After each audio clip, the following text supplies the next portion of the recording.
So remember those fun calculations where we'd go from the hydroxide concentration to the POH to then the pH and then finally the H plus concentration? Remember how fun those were? It turns out that there's actually an easier way to do this, a significantly easier way to do this. And the reason why we're allowed to do this is because water does something very interesting, which no other molecules that we know of do to the same extent. And that is that water auto-ionizes. So one of the things when it comes to auto-ionization is the contents that make up water, H plus and OH minus, well, it turns out that those two entities are actually spontaneous with each other. And so there's a transfer of a proton from the H plus to the OH minus all the time. And because of that transfer, water auto-ionizes or kind of reacts with itself. And as strange as that sounds, it really, really does happen. So water molecules exchange protons one another, but to a very, very small extent. And so the extent at which water, or half of the water molecule, exchanges a proton with the other half is what we call auto-ionization.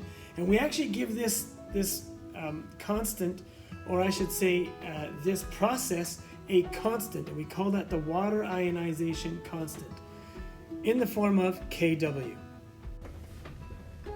So it turns out that water does in fact partially react with itself. Now it does it very minimally, and so you won't be able to see that even under an electron scanning microscope. It may not be visible unless we're measuring careful pHs, and we might be able to pick it up. But we call this the water ionization constant. So we can start off by saying that water, and we'll try to write that a little bit better here. Water itself is in a state of dynamic equilibrium.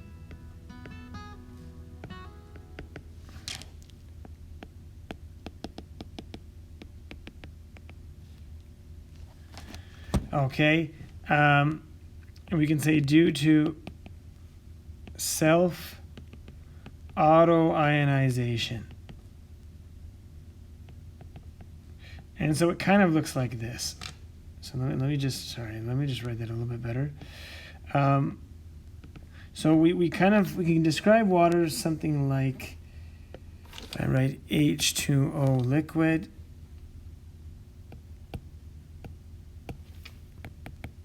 It goes like this.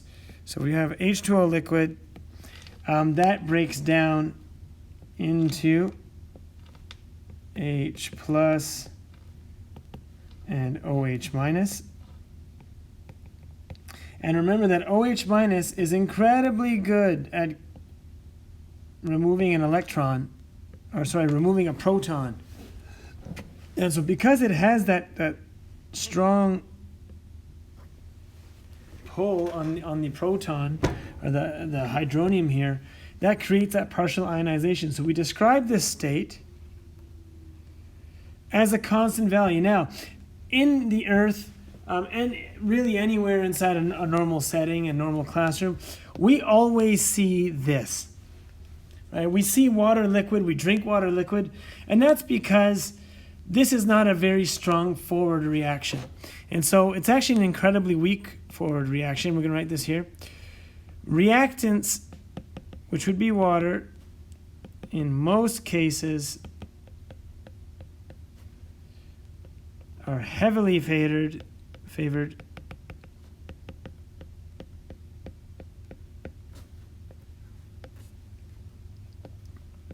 and so we don't normally see your H plus and your OH minus. Okay, you don't normally see that. And thank God, right? Otherwise we'd be drinking acids and strong bases. So, this constant auto-ionization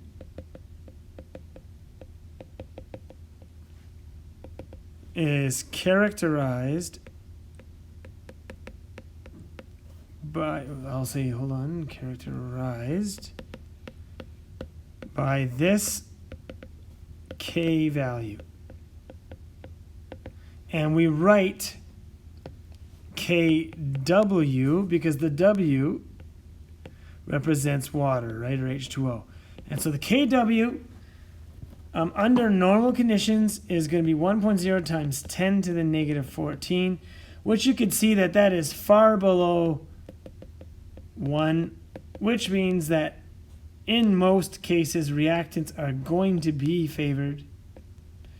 And so that's why we always tend to work with H2O liquid, and we have greater access to H2O liquid than any of these. And so this constant also provides very key details. If you look at this here, when we write our KW equations, if we write any K formula, it's always products over reactants. Now the thing is, when we write this here, that'd be H plus over OH minus divided by H2O. The thing is, we don't include, when it comes to K concentrations, we don't include any liquid states or solid states. So really, KW is equal to H plus multiplied by OH minus. And remember that this is a constant. It's 1.0 times 10 to the negative 14. What this means is we could take this formula and use it as a shortcut for lots of H3O plus and OH minus concentrations. And we'll show you just exactly how below.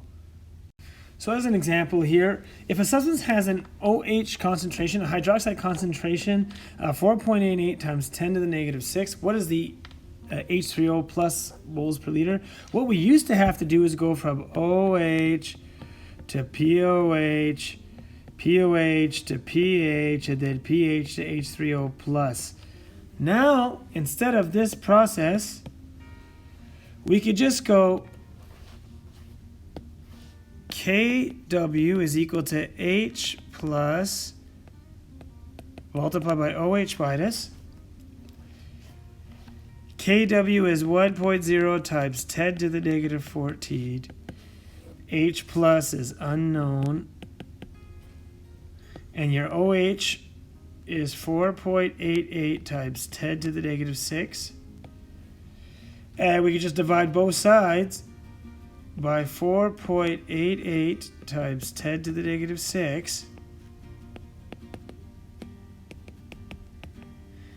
And that's a much quicker way of getting our H3O plus concentration. And when we do that, we end up getting a value of, and I'll write this over down here, we have an let's write that in red because it's more fitting for an acid.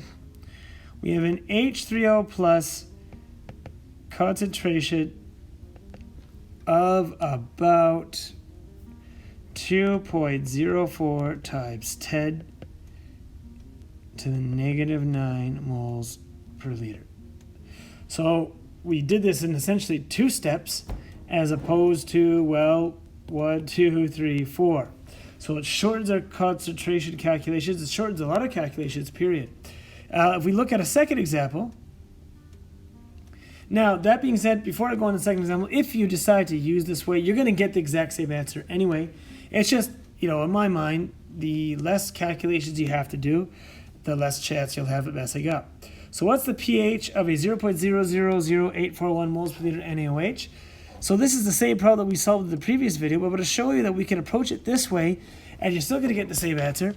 So we could go, again, remember that since this is a strong base, that the concentration of NaOH is going to be equal to the hydroxide concentration. So we can go KW is equal to H plus multiplied by OH minus, and we have all the values. We're going to go KW is 1.0 times 10 to the negative 14, which is equal to our H plus, we don't know, but we have our OH concentration, which is 0.000841. We divide both sides by this number, 0.000841, so we can isolate for our H plus. And when we do that, we get an H plus concentration of about 1.19 times 10 to the negative 11 moles per liter. And then all we have to do is plug this in. We go pH is equal to negative log H3O plus. And remember that H2O plus and H plus are the same thing. So we go negative log 1.19 times 10 to the negative 11 moles per liter. And just like we got in the previous video, our answer is also going to be 10.92. And so it really doesn't matter which way you want to do it. Just pick one and you're going to get the same answer. This is just a different way, and in most cases it's a shortcut.